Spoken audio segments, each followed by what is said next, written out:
Shalom, shalom les amis. Alors ça fait un petit bout de temps que je n'ai pas fait de vidéo et cette semaine, il y a plusieurs sujets qui venaient comme ça, qui montaient dans mon esprit. Et aujourd'hui, je sentais que je devais vous parler de quelque chose. Et je crois que les vidéos que je vais faire vont tourner autour de ce sujet pour un temps. Et ce sujet, c'est en fait la nouvelle création. Alléluia, la nouvelle création. La Bible dit, si quelqu'un est en Christ, il est une nouvelle création. Il est une nouvelle créature. Toutes choses anciennes sont passées et voici, toutes choses sont devenues nouvelles. Alléluia. Et avant d'aller plus loin dans la parole, j'aimerais que nous puissions prier et demander vraiment au Saint-Esprit de nous parler au travers des versets que je vais partager avec vous, au travers des Écritures, au travers de ce message, que le Saint-Esprit puisse éveiller quelque chose en vous, que le Saint-Esprit puisse activer quelque chose en vous, que le Saint-Esprit puisse vraiment nous ouvrir dans la révélation de ces choses-là, nous amener dans la révélation de ces choses. Alléluia. Est-ce que nous pouvons prier? Alléluia, Seigneur, nous te bénissons, nous te rendons grâce encore pour ce moment. Merci pour cette opportunité que tu nous donnes de pouvoir partager ta parole au travers de l'Internet avec mes frères, avec mes sœurs et toutes les personnes qui sont en train de regarder, qui vont regarder soit en direct ou qui vont regarder même après cette vidéo. Alléluia, je te bénis. Saint-Esprit, je t'invite. Tu es l'esprit de sagesse et de révélation. La Bible dit que la révélation de ta parole est claire, elle donne de l'intelligence aux simples. Seul le Saint-Esprit, seul toi Saint-Esprit, tu peux nous donner la révélation. Seul toi Saint-Esprit, tu peux nous aider à comprendre les Écritures. Et nous t'invitons ce soir, viens manifeste-toi au travers de ce moment de partage, au nom puissant de Jésus. Alléluia, Amen. La Bible dit dans Colossiens chapitre 3, le verset 1, si donc vous êtes ressuscité avec Christ, cherchez les choses d'en haut, où Christ est assis à la droite de Dieu. Attachez-vous aux choses d'en haut et non à celles qui sont sur la terre, car vous êtes morts et votre vie est cachée avec Christ en Dieu. Quand Christ, votre vie paraîtra, alors vous paraîtrez aussi avec lui dans la gloire. Amen. Si vous êtes donc ressuscité avec Christ, qui est ressuscité avec Christ? Celui qui est ressuscité avec Christ, c'est la nouvelle création, c'est la nouvelle créature. Alléluia, c'est le nouvel Adam. Alléluia, l'ancienne création a été ensevelie avec Christ dans sa mort à la croix. Alléluia, mais la nouvelle création est ressuscitée avec lui. Alléluia. Sa résurrection a donné naissance à la nouvelle création, je voulais dire. Alléluia. Et si nous sommes ressuscités, si nous faisons partie de cette nouvelle création, c'est-à-dire si nous sommes en Christ, alléluia, si nous sommes positionnés en Christ, et comment est-ce que cela se fait? C'est lorsque nous, de manière consciente, nous faisons alliance avec Jésus. Alléluia. Lorsque nous acceptons Jésus comme notre Seigneur et notre Sauveur, lorsque nous acceptons de passer par les eaux de baptême pour manifester notre foi, pour sceller notre foi, l'alliance est scellée. Nous sommes ressuscités avec Christ. Nous sommes une nouvelle création. Nous sommes une nouvelle créature. Nous faisons partie de cette nouvelle famille, la famille de Dieu. Nous faisons partie de cette nouvelle création. Alléluia. Celle qui est née d'en haut. Celle qui est née de Dieu. Alléluia. Les enfants de Dieu. Souvenez-vous, Jean dit dans Jean 1 au chapitre 12, à tous ceux qui l'ont reçu, il a donné le pouvoir de devenir enfants de Dieu, qui ne sont pas nés de la volonté de la chair et du sang, mais qui sont nés de Dieu. Alléluia. Lorsque nous recevons Christ dans notre vie, nous sommes nés de nouveau, nous sommes nés de Dieu. Alléluia. Et nous avons accès maintenant au royaume de Dieu. Alléluia. Et c'est pourquoi ici l'apôtre Paul dit, si vous faites partie de cette nouvelle création, si vous êtes nés de nouveau, si vous êtes une nouvelle création, une nouvelle créature, alors vous avez accès au royaume de Dieu. Souvenez-vous, Jésus, lorsque Nicodème est venu le trouver de nuit, Jésus lui a fait comprendre que son plus grand besoin, c'était la nouvelle naissance. Parce que Jésus lui a dit, à moins qu'un homme ne naisse de nouveau, il ne peut voir le royaume des cieux. À moins qu'un homme ne devienne une nouvelle création, à moins qu'un homme ne devienne une nouvelle créature, à moins qu'un homme ne naisse de Dieu, ne naisse d'en haut, il ne peut voir le royaume de Dieu. Alléluia. Mais ici, Paul dit, donc vous êtes ressuscité avec Christ, donc si vous êtes cette nouvelle création qui a la vie de résurrection, qui est ressuscité avec Christ, si vous faites partie de cette nouvelle compagnie d'hommes et de femmes, alléluia, qui sont nés de Dieu, qui sont nés d'en haut, qui sont nés de l'Esprit de Dieu, alors cherchez les choses d'en haut. Alléluia. Cherchez les choses d'en haut où Christ est assis à la droite de Dieu. Cherchez les choses d'en haut. Qu'est-ce que ça veut dire? Pendant des années, je me suis posé cette question. Mais comment est-ce que je cherche les choses d'en haut? Est-ce que ça veut dire que je dois m'intéresser à ce qui se passe autour du trône de Dieu, aux anges, à toutes ces choses? Qu'est-ce que Dieu veut me dire quand il me dit cherche les choses d'en haut? Il me dit tout simplement la même chose. Qu'est-ce que l'apôtre Paul veut dire plutôt? Il me dit exactement la même chose que Jésus a dit dans Matthieu 6. Nous allons le lire. Matthieu 6, à partir du verset... Excusez-moi, je ne vois pas très bien mes lunettes. Matthieu 6, à partir du verset 31. Voici ce que Jésus a dit. Ne vous inquiétez donc point et ne dites pas que mangerons-nous, que boirons-nous, de quoi serons-nous vêtus? Amen. Beaucoup de chrétiens, beaucoup de croyants s'inquiètent, se posent des questions sur ce qu'ils vont manger demain, se posent des questions, comment est-ce qu'ils pourront s'acheter des vêtements, comment est-ce qu'ils vont payer leur loyer, comment est-ce qu'ils vont faire ceci, comment est-ce qu'ils vont faire cela. Alléluia. Mais regardez, qu'est-ce que Jésus dit? Ne vous inquiétez pas. Ne dites pas que mangerons-nous, que boirons-nous, de quoi serons-nous vêtus. Car toutes ces choses, ce sont les païens qui les recherchent. Alléluia. La vie des païens, c'est-à-dire la vie des hommes qui n'ont pas d'alliance avec Dieu, la vie des hommes qui ne connaissent pas Dieu, est régie, dirigée par la recherche de ces choses-là. Amen. Le but de leur vie, c'est de chercher ces choses-là. C'est de chercher la nourriture. C'est de chercher le vêtement. Alléluia. Ils sont inquiets. Alléluia. Ils entassent. Ils mettent de l'argent de côté pour la retraite. Parce qu'ils ont peur que lorsqu'ils seront à la retraite, lorsqu'ils n'auront plus leur salaire, ils n'auront pas suffisamment pour vivre. Donc, ils entassent, ils mettent de côté, ils amassent en oubliant que leur vie ne leur appartient pas et que Dieu peut reprendre le souffle de vie à n'importe quel moment. Et peut-être qu'un jour, ils ne bénéficieront jamais de toutes ces choses qu'ils ont amassées, de toutes ces choses qu'ils ont accumulées. Alléluia. Mais c'est triste à dire qu'il y a aussi parmi les chrétiens, parmi les croyants, parmi le peuple de Dieu, des hommes et des femmes qui vivent encore comme les païens. Ils s'inquiètent encore de ce qu'ils vont manger. Ils s'inquiètent encore de comment est-ce qu'ils vont s'habiller. Ils s'inquiètent encore de ces choses. Comment ça va se passer quand ils seront à la retraite? Comment ça va se passer quand leur contrat au travail va se terminer? Comment ça va se passer? Ils sont dans l'inquiétude. Mais regardez, qu'est-ce que Jésus dit?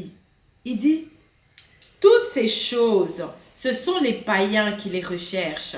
Votre Père Céleste sait que vous en avez besoin. Qu'est-ce qu'il veut dire? Il veut nous dire tout simplement que nous devons faire confiance en Dieu. Alléluia, il est notre Père, il connaît nos besoins, il sait que nous devons manger, il sait que nous devons avoir un logement, il sait que nous devons être sous un abri, avoir un toit où dormir. Il sait que nous devons manger, il sait que nous devons nous habiller. Nous ne devons pas nous inquiéter pour ces choses et le but de notre vie ne doit pas être de chercher ces choses. Mais regardez qu'est-ce que Jésus dit ensuite. Il dit au verset 33, « Cherchez premièrement le royaume et la justice de Dieu et toutes ces choses vous seront données par-dessus. Ne vous inquiétez donc pas du lendemain, car le lendemain aura soin de lui-même. À chaque jour suffit sa peine. » Alléluia.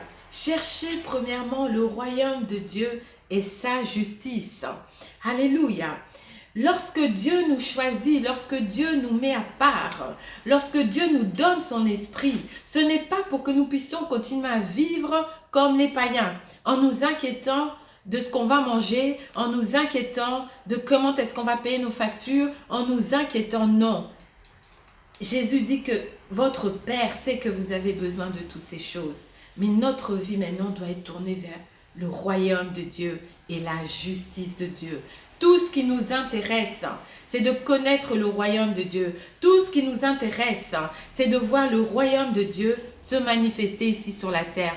Tout ce qui nous intéresse, c'est de connaître ce royaume, de connaître la justice de Dieu, de chercher le royaume de Dieu, de chercher cette justice de Dieu. C'est vers cela que maintenant nous devons être dirigés. Alléluia, il y a un changement total de priorité. Alléluia, lorsque nous sommes ressuscités avec Christ ou lorsque nous sommes devenus cette nouvelle création, cette nouvelle créature, nos priorités changent dans la vie. Alléluia.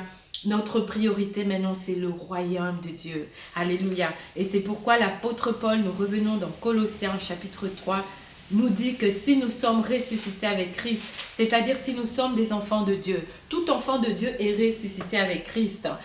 Tout enfant de Dieu est assis avec Christ dans les lieux célestes, au-dessus des dominations, au-dessus des principautés et au-dessus de tout nom qui puisse être nommé. Si nous sommes assis avec Christ, maintenant nous devons régner avec Christ. Maintenant nous devons chercher à ce que le royaume de Dieu soit établi là où Dieu veut qu'il soit établi, c'est-à-dire ici sur la terre. Souvenez-vous, lorsque les apôtres, les disciples ont demandé à Jésus, enseigne-nous à prier. Qu'est-ce que Jésus a répondu? Jésus a dit, lorsque vous priez, qu'est-ce que vous devez dire? Que ton règne vienne, que ton royaume vienne, que ta volonté soit faite sur la terre comme au ciel. Alléluia. Notre but, notre priorité, notre raison d'être ici sur la terre, c'est d'amener le royaume de Dieu ici sur la terre, c'est d'amener le règne de Dieu ici sur la terre, c'est d'amener la volonté de Dieu ici sur la terre. C'est cela notre mission, c'est cela ce que Dieu attend de nous. Alléluia. C'est pourquoi il nous dit que nous ne devons pas nous inquiéter de rien. Alléluia. Lorsque nous mettons les choses dans le bon ordre de priorité, alors nous ne manquerons de rien. Parce que Dieu nous dit ici clairement que si nous nous occupons de son royaume, si nous mettons les priorités dans l'ordre, et la priorité des priorités, c'est son royaume, alors il va pourvoir à tous nos besoins. Nous ne manquerons de rien. Et sachez que Dieu, il est bon. Dieu est riche. Alléluia. La Bible dit, mon Dieu pourvoira à tous mes besoins selon sa richesse avec gloire en Jésus-Christ. Alléluia. Donc nous ne devons pas vivre notre vie pour rechercher les choses de ce monde, pour rechercher les choses matérielles de ce monde. Mais nous devons vivre notre vie pour chercher le royaume de Dieu et amener le royaume de Dieu ici sur la terre. Maintenant que je suis en train de vous parler, je me rappelle du prophète Agé. Amen. Nous allons le lire. C'est quelque chose que je n'avais pas préparé, mais c'est quelque chose que le Saint-Esprit me donne là à l'instant. Agé, le livre d'Agé, Agé, un petit prophète. Alléluia. Agé, là, je ne les trouve pas. Vous savez, souvent les petits prophètes, c'est pas évident pour les trouver. Le livre d'Agé. Alléluia. Ça y est, il est là. En fait, c'est un tout petit livre, il n'a que 2 chapitres. Mais voici ce qui se passait dans le livre d'Agé. Agé, nous pouvons lire Agé chapitre 1 à partir du verset 2. Voici ce que la Bible dit. Ainsi parle l'Éternel des armées. Ce peuple dit, le temps n'est pas venu, le temps de rebâtir la maison de l'Éternel. C'est pourquoi la parole de l'Éternel leur fut adressée par Agé le prophète en ces mots.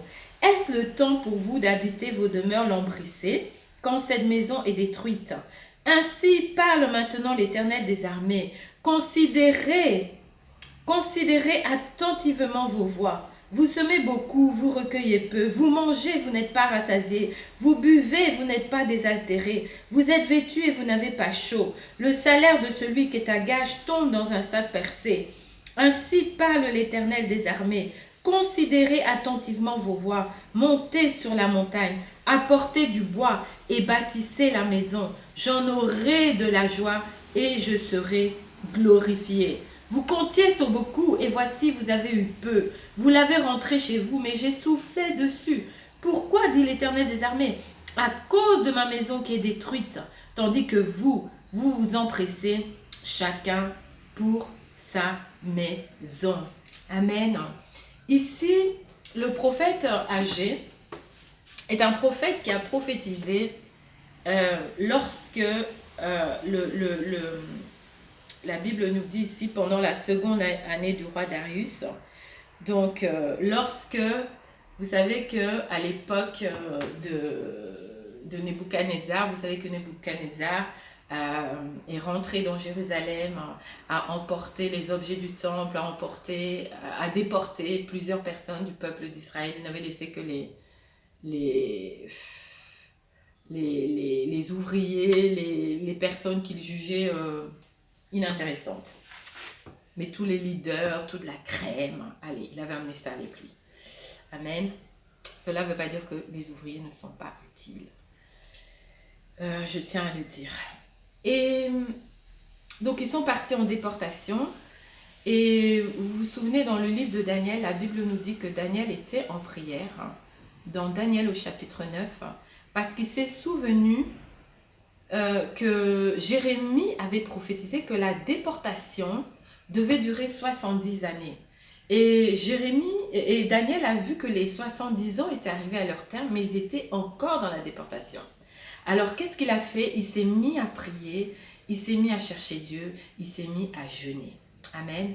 C'est bon, une petite parenthèse. Lorsque nous recevons une parole prophétique, la prophétie ne s'accomplit pas de manière automatique. Il faut se battre avec la parole prophétique. Alléluia. Il faut venir devant Dieu avec la parole prophétique. Il faut vraiment, en anglais on dirait to contend with, il faut vraiment se battre avec cette parole-là. Il faut venir devant Dieu, il faut rappeler à Dieu la prophétie. Alléluia. Et c'est ce que Daniel a fait. Il est allé devant Dieu, il s'est repenti pour son peuple et il a rappelé à Dieu sa parole. Il a rappelé à Dieu sa promesse. Et qu'est-ce que Dieu a fait? Dieu est allé toucher le cœur d'un roi païen, le roi Cyrus, qui a donné l'ordre au peuple d'Israël de rentrer à Jérusalem et d'aller rebâtir le temple. Amen. Donc ici, Agé s'adresse à ce peuple-là qui était revenu de la déportation. Et voici voici ce qu'ils disent. Au verset 2, nous avons lu « Le temps n'est pas venu, le temps de rebâtir la maison de l'Éternel. » Combien de personnes disent « Ce n'est pas le temps pour moi de servir Dieu ?»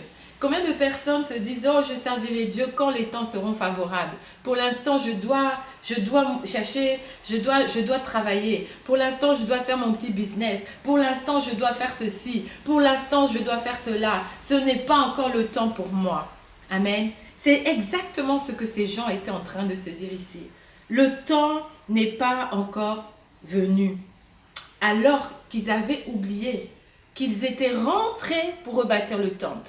Mais quand ils sont rentrés, à un moment, ils ont perdu de vue la raison pour laquelle ils avaient été ramenés.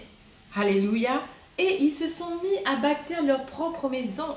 C'est-à-dire, ils se sont occupés juste de leur propre vie, bâtir leur petite vie. Et ils ont mis le temple, la maison de Dieu de côté. Ils se sont dit, on verra ça plus tard. Amen. C'est-à-dire qu'ils ont inversé maintenant les priorités. Remettons cela dans notre contexte. Alléluia. C'est comme s'ils ont mis le royaume de Dieu de côté et qu'ils ont dit, je vais d'abord m'occuper de moi, je vais d'abord m'occuper de ma vie, je vais d'abord construire ma maison, je vais d'abord construire mon business, je vais d'abord m'occuper de mes affaires et les choses de Dieu, là, on verra après, peut-être plus tard, peut-être quand j'aurai 50 ans, ou quand j'aurai 60 ans, quand je serai à la retraite, ou quand ça ira mieux, quand j'aurai de l'argent, ou quand ceci, ou quand cela. Toutes sortes d'excuses. Amen. Mais regardez ce que Dieu leur dit.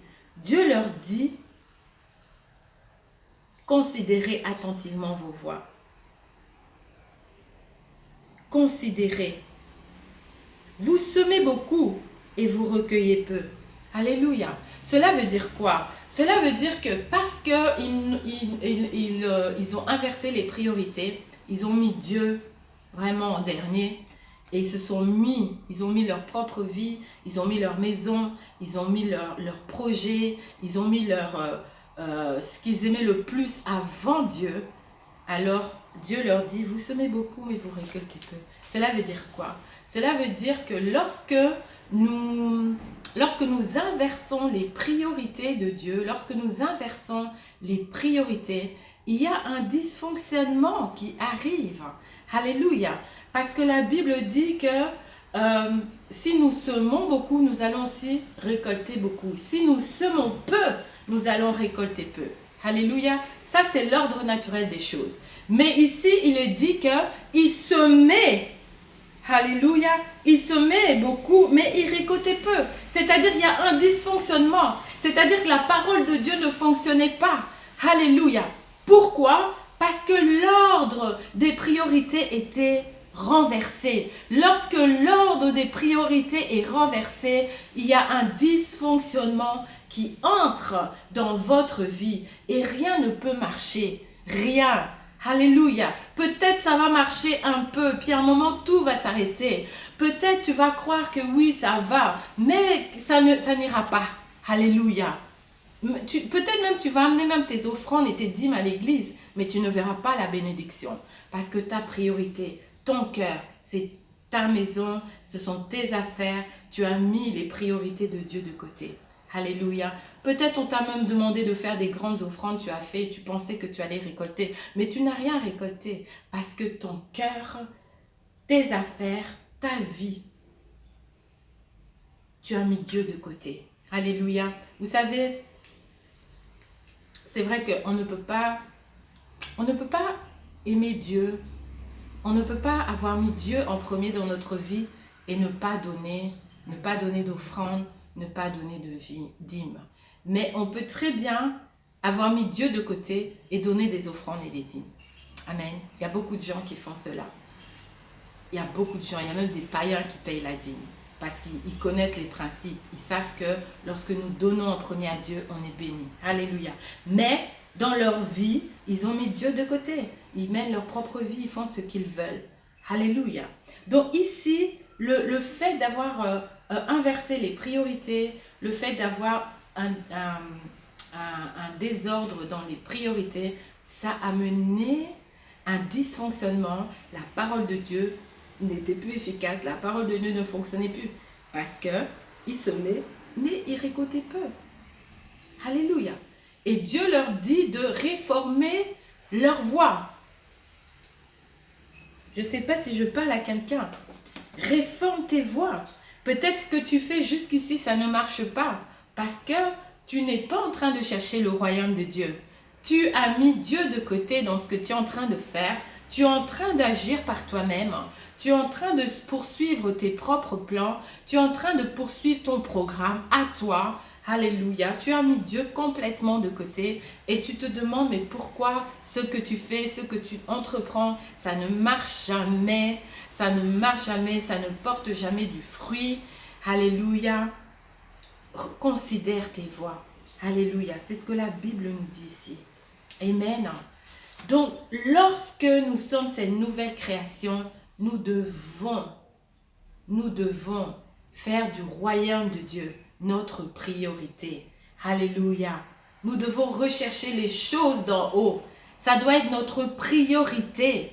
Alléluia. Ça doit être la chose numéro 1 dans notre vie. Nous ne sommes pas là pour chercher les choses de ce monde. Les choses de ce monde vont nous suivre. Amen. Si tu cherches les choses d'en haut, si tu cherches le royaume de Dieu et sa justice, si tu commences à obéir à Dieu, si tu commences à marcher dans les voies de Dieu, si tu commences à faire ce que Dieu te demande de faire, si tu commences à faire en sorte que son royaume soit établi, alléluia, si tu donnes toute ta vie au Seigneur, si tu te mets de côté, si tu dis Seigneur, maintenant je cherche ton royaume, maintenant je vais t'obéir, maintenant je vais faire ce que tu me demandes de faire, je vais arrêter de suivre mes propres voies, je vais arrêter de faire les choses par moi-même, maintenant je vais t'obéir, alléluia. Je te dis, la bénédiction de Dieu va te suivre, alléluia. Jésus a dit, recherchez premièrement le royaume de Dieu et sa justice, et voici toutes choses, cela parle des bénédictions matérielles. Toutes choses vous seront données par-dessus. Nous devons chercher les choses d'en haut. Nous devons chercher les bénédictions spirituelles. Nous devons chercher les bénédictions que l'argent ne peut pas acheter. Et les choses matérielles, les choses que l'argent peut acheter, vont nous suivre. Alléluia. Nous ne devons pas mettre cela en avant. Ça ne doit pas être notre priorité dans la vie. Parce que nous sommes la nouvelle création. Nous sommes des nouvelles créatures. Nous sommes ressuscités avec Christ. Nous sommes assis dans les lieux célestes avec Christ. Nous sommes dans une position d'autorité. Nous sommes dans une position de gloire. Nous sommes dans une position de royauté. Nous ne sommes pas n'importe qui. Alléluia. Cherchons premièrement le royaume de Dieu et sa justice. Cherchons à faire avancer les buts de Dieu ici sur la terre. Obéissons à Dieu. Lorsque Dieu nous montre ce que nous devons faire, soyons dans l'obéissance. Alléluia. Et les choses matérielles vont nous suivre. Je ne connais pas quelqu'un qui est riche spirituellement, qui est dans l'obéissance et qui n'est pas béni matériellement. Alléluia. Ça n'existe pas. Amen. Je ne vois pas. Alléluia. J'ai rencontré beaucoup d'hommes de Dieu. Par la grâce de Dieu, j'ai rencontré beaucoup de généraux de l'armée de Dieu de notre époque, d'un peu tous les continents. Et je peux vous dire que ce sont des hommes bénis. Ils sont bénis d'abord spirituellement. Et parce qu'ils sont bénis spirituellement, la faveur de Dieu, la grâce de Dieu est sur eux. Et je vous assure qu'il ne manque pas de bénédictions matérielles, les bénédictions pour lesquelles les gens se lèvent tous les matins pour aller travailler. Il n'en manque pas. Alléluia. Parce que la Bible dit que dans le psaume 127, maintenant le Saint-Esprit me rappelle cela. Alléluia. La Bible dit ceci. J'aimerais le lire tel que c'est écrit. Amen. Si l'Éternel ne bâtit la maison, ceux qui la bâtissent travaillent en vain. Si l'Éternel ne garde la ville, celui qui la garde veille en vain. En vain, vous vous levez de bon matin, vous vous couchez tard et vous mangez le pain de douleur. Il en donne autant à ses bien-aimés pendant leur sommeil.